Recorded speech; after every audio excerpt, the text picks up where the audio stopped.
ओम शांति अॼु मज़ेदार हिकु 9/5/2024 मिठा मिठा बाप दादा चवनि था मिठी मिठी ॿार कड़ी ते कड़ी बीमारियां कंहिंजे नाम रूप में फसनि अंतर्मुखी ठही हिन बीमारी जी जांच करो हिन सां मुक्त ठहो कंहिंजे नाम रूप में फसणु ये सभिनि खां वॾी बीमारी आहे त अंतर्मुखी ठही करे हिन बीमारी जी जांच करो कि असां कंहिंजे नाम रूप में त न फसियल आहियूं पोइ हिन सां स्वयं खे मुक्त करो कृष्णा नाम रूप जी बीमारी खे समाप्त करण जी उपदेश आहे हिन सां नुक़सान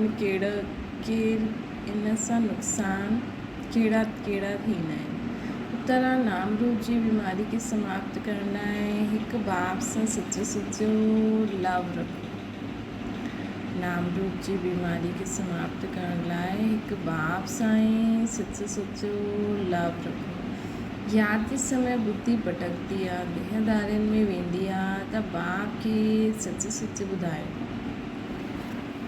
बाबा खे हिकु त बाप सां सचा लव रखो यादि में अगरि बुद्धि भटके थी हेॾे होॾे वञे थी त बाबा खे सच ॿुधायो सच ॿुधाइण सां बाप क्षमा करे ॾींदा सर्दियुनि सां बीमारी खे छुपायो न बाप खे ॿुधाइण सां ख़बरदार थी वेंदो बुद्धि कंहिंजे नाम रूप में लटकी वई हूंदी त बाप सां बुद्धि छुटी न सघंदी उहा सर्विस जे बजाए डिससर्विस कंदा बाप जी निंदा कराईंदा अहिड़ा निंदक ॾाढी कड़ी सजा जा भागी ठहींदा आहिनि ओम शांति हाणे ॿार ॼाणंदा आहिनि कि हर हिक खे वरसो मिलणो आहे बाप सां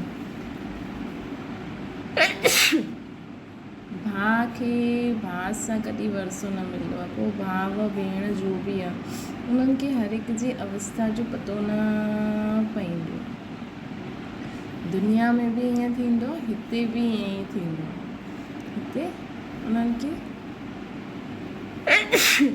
उन्हनि जी अवस्था जो पतो न पवंदो आहे सभु समाचार बाप वटि ईंदा आहिनि इहे प्रैक्टिकल में आहे हर हिक खे पंहिंजे खे ॾिसणो खपे कि मां केसि ताईं यादि कंदो आहे कोई जे नाम रूप में केसि ताईं फसियल आहे असांजी आत्मा जी वृत्ति काथे काथे वेंदी आहे आत्मा ख़ुदि ॼाणंदी आहे पंहिंजे खे आत्मा ई सम्झणो पए असांजी वृत्ति हिकु शिव बाबा तरफ़ वेंदी आहे या ॿिए कंहिंजे नाम रूप तरफ़ वेंदी आहे जेतिरो थी सघे पंहिंजे खे आत्मा सम्झी हिकु बाप खे यादि करणो ॿियो सभु भुलिजंदो वञणो जेतिरो थी सघे पंहिंजे खे आत्मा सम्झी हिकु बाप खे यादि करणो आहे बाक़ी सभु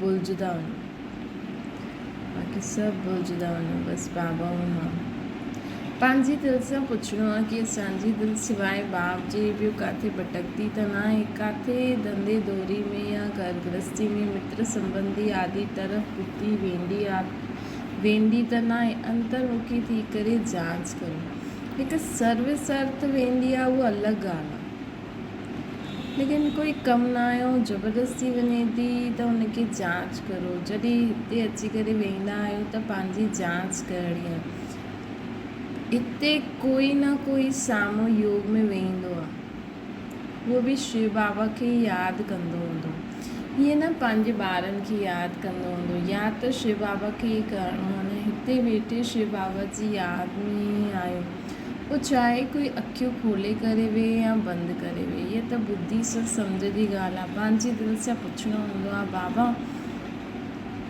पंहिंजी दिलि सां पुछणो हूंदो आहे बाबा छा सम्झाईंदा आहिनि असांखे त यादि करिणो आहे हिक खे तॾहिं बाबा असांखे घड़ी घड़ी चवनि था कि असांजी बुद्धि हेॾे होॾे न भटकणी खपे भटकदी आहे त बाबा खे ॿुधाइणो आहे न त डिससर्विस थी वेंदी ऐं बाबा खे ॿुधाईंदासीं त बाबा जी मदद बि मिलंदी आहे जांच बि थी सघंदी अटेंशन बि ॾींदो कि हेॾे बुद्धि छो थी वञे असांखे त यादि करिणो आहे हिक खे हिते जो वेहण वारा आहिनि उहो त हिकु शिव बाबा जी ई यादि में हूंदा तव्हांखे न ॾिसंदा आहिनि छोजी उन्हनि खे त कोई जी बि अवस्था जो पतो ई न हूंदो बाबा चवंदा आहिनि कि बाबा ई ॼाणे केरु वेठो आहे उन अवस्था में, बाक़ी भाउ भेण न ॼाणे सघंदा आहिनि। हर हिक जो समाचार बाप वटि ईंदो आहे।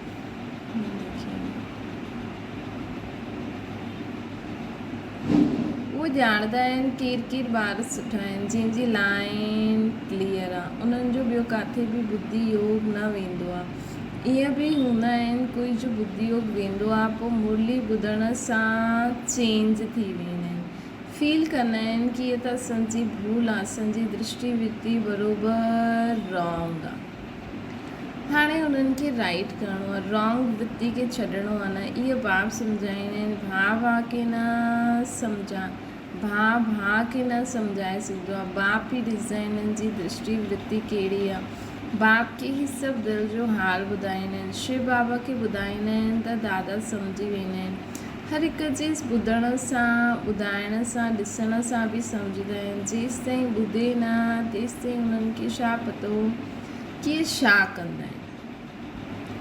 जेसि ताईं ॿुधे न त उन्हनि खे छा पतो इहे त पंहिंजी उन्नति करणी आहे, त असांखे ख़ुदि ई अॻियां थी करे पंहिंजे बारे में बाबा खे ॿुधाइणो आहे। बाबा मूंखे कहिड़ा कहिड़ा संकल्प था अचनि, बुद्धि काॾे काॾे वेंदी आहे, अञा कहिड़ो कहिड़ो स्वभाव संस्कार आहे जंहिंजे कारण असांखे प्रॉब्लम थींदी आहे। त जेसि ताईं ॿुधी न सघे तेसि ताईं उन्हनि खे छा पतो, जेसि ताईं ॿुधे न। एक्टिविटी सां, सर्विस सां सम्झी वेंदा आहिनि कि इन्हनि खे ॾाढो देह अभिमान आहे, इन्हनि खे घटि आहे, इन्हनि जी एक्टिविटी ठीकु न आहे, कोई न कोई जे नाम रूप में फसी रहंदा आहिनि। बाबा पुछंदा आहिनि कोई जी तरह बुद्धि वेंदी आहे? बाबा पुछंदा आहिनि कोई जी तरह बुद्धि वेंदी आहे? कोई साफ़ बतलाईंदा आहिनि, कोई पोइ नाम रूप में अहिड़ा फसियल आहिनि जो ॿुधाईंदा ई न आहिनि। कोई त असांखे साफ़ ॿुधाईंदा आहिनि, कोई पोइ नाम रूप में फसियल अहिड़ा आहिनि जो ॿुधाईंदा ई न आहिनि, पंहिंजो ई नुक़सानु कंदा आहिनि। त असांखे भले तव्हां ॿिए के टीचर आदि खे न ॿुधायो, बाबा खे त मन ई मन में ॿुधाए सघंदा आहियो न। बाबा मुंहिंजी हाणे स्टेज छा आहे, मूंखे कहिड़ा कहिड़ा संकल्प ईंदा आहिनि, मां हीअं हाणे ख़ुदि ई चेक करो। हाणे असां स्टॉप करूं त असांजी बुद्धि बाबा वटि वई या ॿियो कंहिं तरफ़ वई, ॿियो कोई संकल्प असांखे खीचे थो। पंहिंजी उन्नति करणी आहे त असांखे पाण ई ॿुधाइणो आहे। बाप खे बतलाइण सां उनजी क्षमा थी वेंदी आहे, पोइ अॻियां जे लाइ बि संभाल कंदा। ॾाढा आहिनि जो पंहिंजी वृत्ति सच न बतलाईंदा आहिनि, लज्जा ईंदी आहे। जीअं कोई उल्टो काम कंदा आहिनि त सर्जन खे ॿुधाईंदा न आहिनि, परंतु छिपाइण सां बीमारी ॿियो ई वृद्धि खे पाईंदी। डॉक्टर खे बि अगरि असां पूरी ॻाल्हि न ॿुधाईंदासीं त उनखे कीअं पतो पवंदो असां छा खाधोसीं जो थी वियो। हिते बि ईअं ई आहे न, बाप खे ॿुधाइण सां हल्को थी वेंदो आहे, न त उहो अंदरि में रहण सां भारी रहंदा। बाप खे ॿुधाइण सां पोइ दुबारा ईअं न कंदा, अॻियां जे लाइ पंहिंजे ते ख़बरदार बि रहंदा, बाक़ी ॿुधाईंदा न त वृद्धि खे पाईंदा रहंदा। बाप ॼाणंदा आहिनि इहे सर्विसेबल ॾाढो आहे, क्वालिफिकेशन कहिड़ी रहंदी आहे, सर्विस में बि कीअं रहंदा आहिनि, कोई सां गॾु लटका त न आहिनि। हर हिक जी जनम पत्री खे ॾिसंदा आहिनि, पोइ एतिरो उन्हनि सां लव रखंदा आहिनि, कशिश कंदा आहिनि। कोई त ॾाढी सुठी सर्विस कंदा आहिनि, कॾहिं बि किथे उन्हनि जो बुद्धि योग न वेंदो। हा, पहिरियों वेंदो हुयो, हाणे ख़बरदार आहिनि। ॿुधाईंदा आहिनि बाबा हाणे मां ख़बरदार आहियां, अॻियां ॾाढियूं भूलियूं कंदा हुया, परंतु देह अभिमान में अचण सां भूलियूं थींदियूं आहिनि। पोइ पद भ्रष्ट थी वेंदो आहे, भले कंहिंखे पतो न पवंदो आहे, परंतु पद त भ्रष्ट थी वेंदो आहे। दिलि जी सफ़ाई हिन में ॾाढी खपे, तॾहिं त ऊच पद पाए सघंदासीं न। उन्हनि जी बुद्धि में ॾाढी सफ़ाई रहंदी आहे, जीअं न लक्ष्मी नारायण जी आत्मा में सफ़ाई रहंदी आहे न, जीअं न लक्ष्मी नारायण जी आत्मा में सफ़ाई रहंदी आहे। हिननि जे मन में बाबा जी यादि, बुद्धि बाबा सां गॾु, संस्कार बाप सां, ॿियो कुझु आहे ई न। त जीअं हिन लक्ष्मी नारायण जी आत्मा में सफ़ाई रहंदी आहे न, तॾहिं त ऊच पद पाइनि। मतिलबु ऊच पद पाइण जो मतिलबु आहे पूरो मन में बाबा जहिड़ा संग, मन में मन जी तार बाबा सां जुड़ियल हुजे, बुद्धि में बाबा जी श्रीमत, संस्कार भाव समान, बस बाबा ई बाबा। बाबा चवंदा आहिनि तॾहिं त ऊच पद पाईंदा। कोई जे लाइ सम्झाइबो आहे, हिननि जी नाम रूप तरफ़ वृत्ति आहे, देह अभिमानी थी करे न रहंदा आहिनि, हिन करे पद बि कम थी वेंदो, हिन करे पद बि कम थी वेंदो आहे। राजा खां वठी करे रंक ताईं नंबरवार पद आहे। इहे छो थींदो आहे, हिनखे बि सम्झाइणो खपे। नंबरवार त ज़रूरु ठाहींदा न, कलायूं कम थींदी रहंदियूं। जो 16 कला संपूर्ण हुया पोइ 14 कला में अची वेंदा। इहे थोरा थोरा कम थींदे थींदे कलायूं उतरदियूं त ज़रूरु आहिनि। 14 कला आहे त बि सुठो, पोइ वाम मार्ग में उतरंदा आहिनि त विकारी थी वेंदी। मतिलबु 16 सां 14 कला आया त बि सुठो, लेकिन द्वापर युग में पोइ वाम मार्ग में हली वेंदा आहिनि त विकारी ठही वेंदा आहिनि। आयु ई कम थी वेंदी आहे, पोइ रजो तमोगुणी ठही वेंदा आहिनि, पोइ रजो तमोगुणी ठही वेंदा आहिनि। कम थींदे थींदे पुराणा थींदा वेंदा आहिनि। आत्मा शरीर सां पुराणी थींदी वेंदी आहे। इहो सिधो ज्ञान हाणे असां ॿारनि में आहे। कीअं 16 कला खां हेठि उतरंदा पोइ मनुष्य ठही वेंदा आहिनि। देवताउनि जी मत त हूंदी न आहे, बाप जी मत मिली पोइ 21 जन्म मत मिलण जी दरकार ई न आहे। इहे ईश्वरीय मत असांजी 21 जन्मनि ताईं हलंदी आहे। पोइ जॾहिं रावण राज्य शुरू थींदो आहे त तव्हांखे मत मिलंदी आहे रावण जी, ॾेखारींदा आहिनि देवी देवता वाम मार्ग में वेंदा आहिनि। ॿिया धर्म वारनि जे लाइ ईअं न चईंदा आहिनि। देवता जॾहिं वाम मार्ग में वेंदा आहिनि तॾहिं ॿिया धर्म वारा ईंदा आहिनि।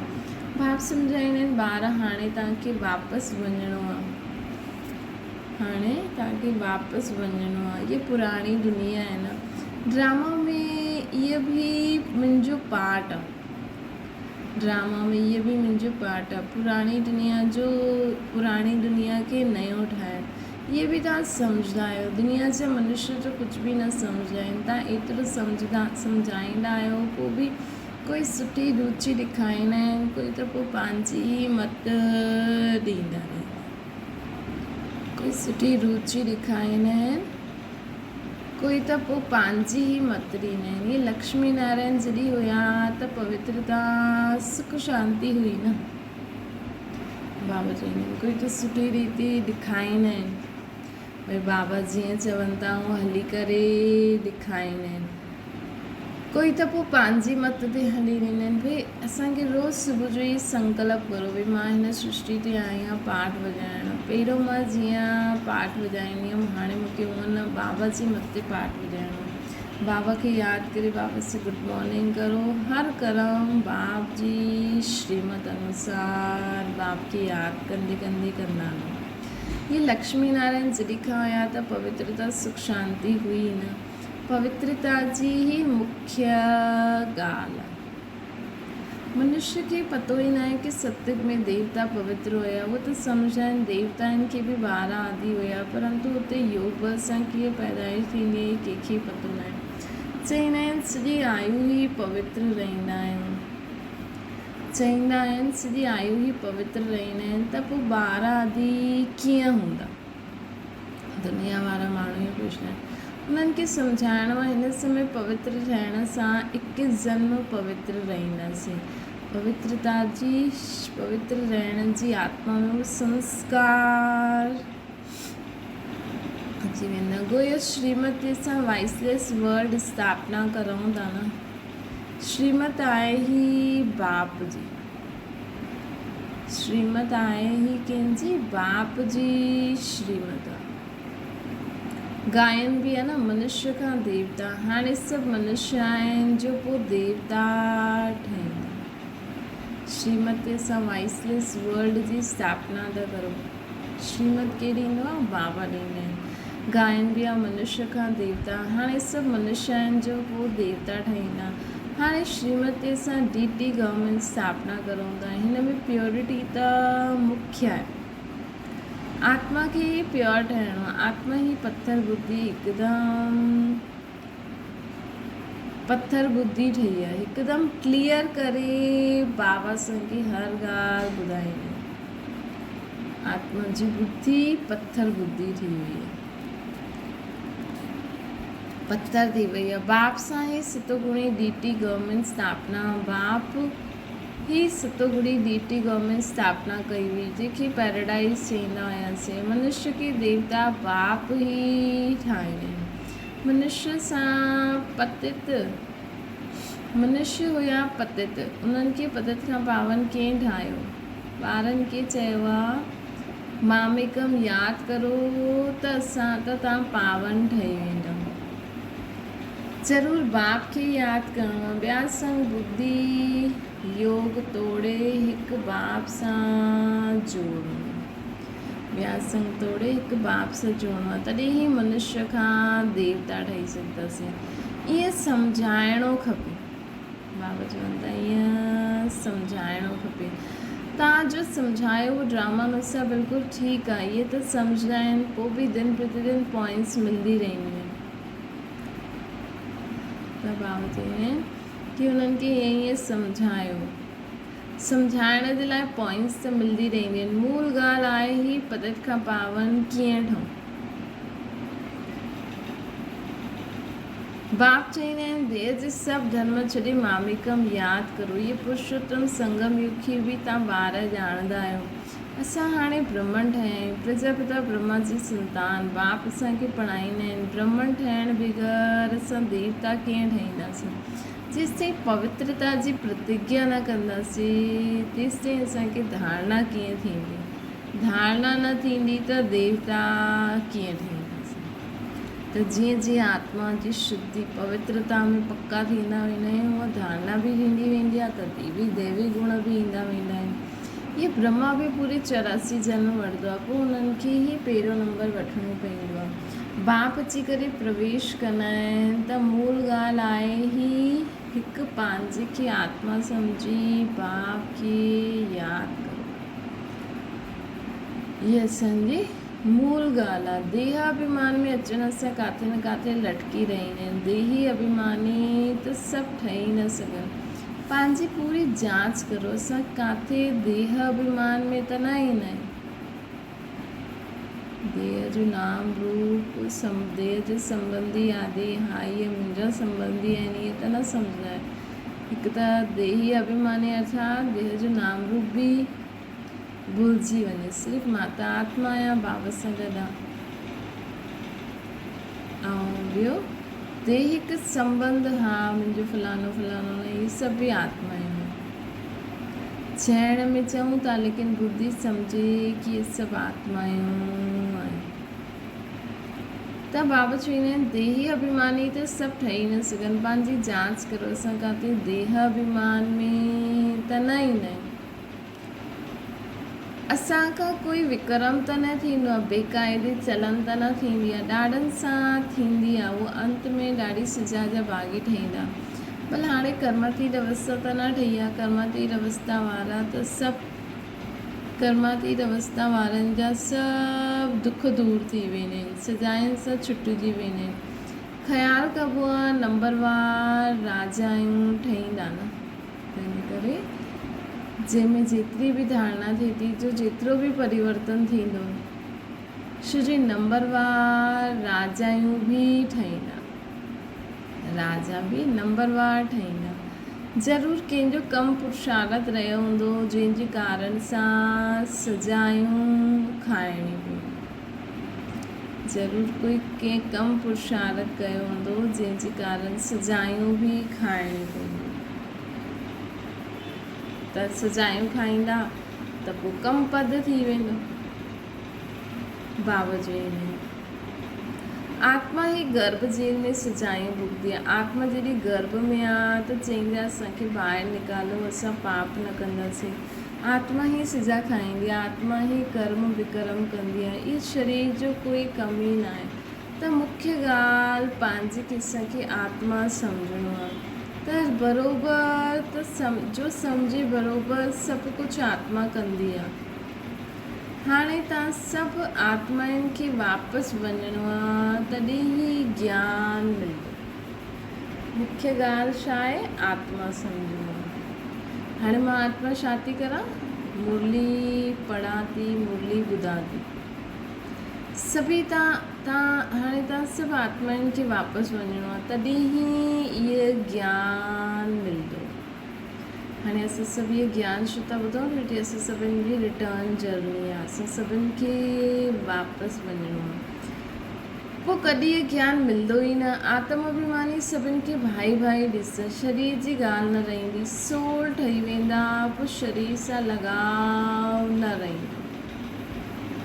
असां सभु आत्मायूं भाव आहियूं, सोल ठही वेंदा त शरीर सां लॻाव न रहंदो। इन करे बाप चवंदा आहिनि इहा ॾाढी ऊची स्टेज आहे। भाउ भेणनि में लटकी पवंदा आहिनि त ॾाढो डिससर्विस कंदा आहिनि। असां सभु आत्मायूं आहियूं, हर आत्मा खे पंहिंजो पंहिंजो पार्ट मिलियो आहे। बाबा चवनि था भाउ भेण में लटकी पवंदा आहिनि त डिससर्विस कंदा आहिनि। आत्म अभिमानी भव, इन में महिनत आहे। पढ़ाई में बि सब्जेक्ट हूंदी आहे, सम्झाइण असां इन में फेल थी वेंदासीं। ॿार पढ़ंदो जो आहे उहो ख़ुदि ई सम्झो आहे कि असां इन में फेल थी वेंदासीं। फेल थियण जे कारण पोइ ॿिया सब्जेक्ट में बि ढीला पइजी वेंदा आहिनि। हिकु बार फेल थी वियो त धीरे धीरे पढ़ाई खां दिलि हटिजी वेंदी आहे न। हाणे तव्हांजी आत्मा बुद्धि योग बल सां सोने जो बर्तन थी ठहे।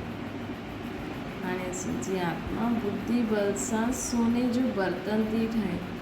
योग न त नॉलेज बि कम, उहा ताक़त न रहंदी। बाबा सां की केॾी सुठी रीति सभु सम्झाइनि था कि असांजी आत्मा जो बर्तन सोने जो कीअं ठहींदो? जॾहिं असां बाबा खे यादि कंदासीं। तव्हांजी आत्मा बुद्धि योग बल सां सोने जो बर्तन थींदी वेंदी आहे। योग न त नॉलेज बि कम आहे, उहो ताक़त न रहंदी आहे। योग जो जौहर न आहे, इहो बि ड्रामा में नूंद आहे। बाबा चवनि था योग न त नॉलेज बि कम, उहो ताक़त न रहंदी। असां ज्ञान जी जो ताक़त हूंदी आहे न, जॾहिं ज्ञान जी धारणा न थींदी, धारणा थींदी ई जॾहिं बाबा खे यादि कंदासीं, बुद्धि शुद्ध थींदी वेंदी, तॾहिं त धारणा थींदी। योग जो जौहर न, इहो बि ड्रामा में नूंद आहे। बाबा सम्झाईंदा आहिनि ॿारनि खे पंहिंजी अवस्था केतिरी वधाइणी खपे। ॾिसणो आहे असां आत्मा सॼे ॾींहं में कोई बि बेक़ाइदे कमु त न कंदा आहियूं। कोई बि अहिड़ी आदत हूंदी त फ़ौरन छॾे ॾियणो, परंतु माया पोइ बि ॿिए टे ॾींहुं भुलाए ॾींदी। सिंपल आहे, असां जॾहिं हिन कर्म क्षेत्र में पाठ ॿुधायूं था त घड़ी घड़ी यादि करो, हाणे मां आत्मा ईअं थी करां, हाणे मां आत्मा ईअं थी करां। हिन जे लाइ बाबा मूंखे छा चए थी, कीअं करिणो आहे, हू कंदा आहिनि। बाबा चवंदा आहिनि कि ॾिसो असां सॼे ॾींहं में कोई बेक़ाइदे कमु त न कयो, कोई बि अहिड़ी आदत हूंदी त फ़ौरन छॾे ॾियणो आहे, परंतु माया अहिड़ी आहे जो ॿिए टे ॾींहुं भुलाए ॾींदी आहे। अहिड़ी सूक्ष्म ॻाल्हियूं हलंदी रहंदियूं आहिनि। इहे बि इहे सभु गुप्त ज्ञान आहे। मनुष्य छा ॼाणे? तव्हां बतलाईंदा, असां पंहिंजे ई ख़र्चे सां पंहिंजे लाइ सभु कुझु कंदा आहियूं, ॿिए जे ख़र्चे सां कीअं ठाहींदासीं? इन करे बाबा हमेशह चवंदा आहिनि मांगण सां मरणो भलो, सहज मिले सो दूध बराबरि, मांगे वरितो त पाणी। मांगे करे कोई खां वठंदा आहियो त उहो लाचारी काशी कलवट खाई करे ॾींदा आहिनि। उहो लाचारी काशी कलवट खाई करे ॾींदा आहिनि त उहो पाणी थी वियो। खीचे वरितो त रक्त बराबरि, कई ॾाढा तंग कंदा आहिनि, कर्ज़ो उठाईंदा आहिनि त उहो रक्त समान थी वियो। कंहिंखां असां खीचे वरितो, कर्ज़ो वठण जी कोई अहिड़ी दरकार ई न आहे। दान ॾेई करे पोइ वापसि वरितो। भई कई माण्हू कर्ज़ु वठंदा आहिनि न की हा चलो असांखे ॾियो असां वापसि ॾींदासीं, त उहो जीअं खेचे बराबरि थी वियो। दान ॾेई करे पोइ वापसि वरितो। उन समय इन ते बि हरीश चंद्र जो हिकु मिसाल आहे। ईअं बि न करो बाबा चवनि था, ईअं बि न करो। हरीश चंद्र जो जेको मिसाल आहे, हिसो रखी ॾियो जो तव्हांखे कम में अचे। बाबा खे पुरुषार्थ, ॿारनि खे पुरुषार्थ एतिरो करिणो आहे जो अंत में बाप जी यादि में ई शरीर छॾो। ॿियो सुदर्शन चक्र बि यादि रहे, तॾहिं प्राण सां तन निकिले। भई मां आत्मा बाबा जी संतान आहियां ऐं मां आत्मा ई सतयुग में एतिरो पाठ वॼाया, त्रेता में एतिरा, द्वापर में एतिरा, कलयुग में एतिरा। हाणे वरी बाबा मूंखे सतो प्रधान ठाहे करे वरी मां आत्मा बाबा सां गॾु घर वेंदमि, पोइ वापसि नई दुनिया में ईंदमि। तॾहिं ही चक्रवर्ती राजा ठही सघंदमि। इहे न पिछाड़ी में यादि करे सघंदासीं, हुन समय अहिड़ी अवस्था थी वेंदी न। हाणे खां ई पुरुषार्थ कंदे कंदे उहा अवस्था खे अंत ताईं ठीकु ठाहिणो। ईअं न कि पिछाड़ी में वृत्ति किथे ॿियो हली वञे। यादि करण सां ई पाप कटे। बाबा चवंदा आहिनि न, बहुत काल जो अभ्यास खपे। तव्हां ॿार ॼाणंदा आहियो, पवित्रता जी ॻाल्हि में ई महिनत आहे, पढ़ाई में एतिरी महिनत न आहे। हिन ते ई ॿारनि खे ध्यानु ॾियणो खपे, हिन ते ई ॿारनि खे ध्यानु ॾियणो खपे। तॾहिं बाबा चवंदा आहिनि, रोज़ु पंहिंजे खां पुछो असां कोई बेक़ाइदे कमु त न कयो, कमु त नाम रूप में त न फसिया, कंहिंखे ॾिसी लट्टू त न ठही वेंदा आहिनि न। कर्मेंद्रिय सां कोई बेक़ाइदे कमु त न कबो आहे न। पुराणो पतित शरीर सां बिल्कुलु लव न हुजिणो। पुराणे पतित शरीर सां असांखे बिल्कुलु लव न हुजिणो खपे। उहो बि देह अभिमान थी वेंदो आहे। अनासक्त थी रहणो आहे, चीज़ुनि सां बि आसक्ति न रहणी आहे। सचो प्यारु हिक सां, बाक़ी सभिनि सां अनासक्त प्यारु हुजे। भले ॿार आदि आहिनि, परंतु कोई में बि आसक्ति न हुजिणी खपे। बाबा चवंदा आहिनि, भले तव्हांजा ॿार आदि आहिनि, लेकिन असांखे कोई में बि आसक्ति न हुजिणी खपे। ॼाणंदा आहियूं, इहे जो कुझु बि ॾिसंदा आहियूं, इहे सभु ख़तमु थी वेंदा। ॿार आदि बि छा आहिनि, उहे बि आत्मायूं आहिनि। भले आत्मा नंढेपन में सभिनि खे कशिश कंदी आहे न, त बाबा चवंदा आहिनि उहो बि न हुजिणो खपे। ॼाणंदा आहियूं, इहे सभु कुझु जो ॾिसंदा आहियूं, इहे सभु ख़तमु थी वेंदो। बसि मां आत्मा ऐं बाबा, त उन्हनि सां प्यारु सॼो निकिरी वेंदो। हिक सां ई प्यारु रहे, बाक़ी नाम मात्र हुजे, अनासक्त हुजिणो खपे। संबंध व्यवहार में ईंदी हुई बि अनासक्त हुजिणो खपे। अच्छा, मीठी मीठी सिकी ते ॿारनि प्रति माता पिता बाप दादा जो यादि प्यार ऐं गुड मॉर्निंग। रूहानी बाप जी से सभिनि रूहानी ॿारनि खे नमस्ते। संजीवी रूहानी माता पिता बाप दादा खे यादि प्यार, गुड मॉर्निंग ऐं नमस्ते। धारणा जे लाइ मुख्य सार, पंहिंजी वृत्ति खे ॾाढो शुद्ध पवित्र ठाहिणो। पंहिंजी वृत्ति खे ॾाढो शुद्ध ऐं पवित्र ठाहिणो। कोई बि बेक़ाइदे उल्टो कमु न करणो। वृत्ति शुद्ध ऐं पवित्र आहे, सभी आत्माएं सुठियूं आहिनि, सभिनि जो ई कल्याण। कोई बि बेक़ाइदे उल्टो कमु न करणो, ॾाढो ख़बरदार रहणो। बुद्धि काथे बि लटकाइणी न आहे। असांखे ॾाढो ख़बरदार बि रहणो आहे ऐं बुद्धि काथे बि लटकाइणी न आहे। ॿियो आहे सचो प्यारु हिकु बाप सां रखो, बाप में रखिणो आहे, बाक़ी सभिनि सां अनासक्त नामनाथ प्यारु। आत्म अभिमानी स्टेज अहिड़ी ठाहिणी आहे जो शरीर सां बि लगाव न रहे। वरदान, स्वराज्य जे संस्कार द्वारा भविष्य राज्य अधिकार प्राप्त करण वारा तकदीरवान आत्मा है।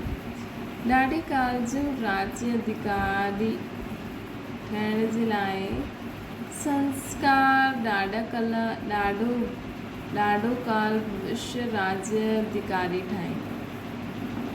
ॾाढो समय राज्य अधिकारी ठहिण जे संस्कार ॾाढो समय भविष्य राज्य अधिकारी ठाहींदो। अगरि बार बार असां वशीभूत थी वेंदे अधिकारी ठहिण जा संस्कार न आहिनि त राज्य अधिकारी में राज्य बि न करे सघंदा।